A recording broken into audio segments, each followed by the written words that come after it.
സമ്പാദിച്ചത് മുഴുവനും വിറ്റ് ചികിത്സിച്ചാൽ മാറാത്ത ഒരു രോഗവും തരല്ലേ അല്ലാ. ഈ ദുനിയാവിലിട്ട് നരകിപ്പിക്കല്ല അല്ലാ. മറ്റുള്ളവർക്ക് ഭാരമാകുന്ന ജീവിതം തരല്ലേ അല്ലാ. കിടന്ന കിടപ്പിൽ കിടന്ന് മലമൂത്ര വിസർജനം നടത്തേണ്ട അവസ്ഥ വരുത്തല്ല റബ്ബേ. കൂടെ കിടന്നവള് നോക്കി നോക്കി മടുത്തു വന്നു മരിച്ചാ മതിയെന്ന് ആഗ്രഹിക്കല്ലേ അല്ലാ. സ്വന്തം മക്കള് വാപ്പയും ഉമ്മയും മരിക്കാൻ വേണ്ടി ദുആ ചെയ്യുന്ന അവസ്ഥ വരെ നീ ഞങ്ങളെ എത്തിക്കല്ലേ അല്ലാ.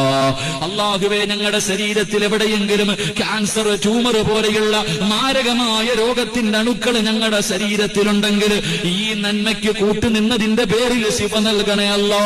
കരിച്ചു കളയണേ അല്ലാ. ശിഫയാക്കണേ അല്ലാ. കാത്തു രക്ഷിക്കണേ അല്ലാ. ഞങ്ങളുടെ മക്കൾക്ക് മാരക രോഗം കൊടുക്കല്ലേ അല്ലാ. വേദന സഹിക്കാൻ കഴിയാതെ വീടിന്റെ അകത്ത് കിടന്ന് നിലവിളിക്കുന്നത് കാണേണ്ട അവസ്ഥ തരല്ലേ അല്ലാ. അല്ലാഹുവേ, പെട്ടെന്നുള്ള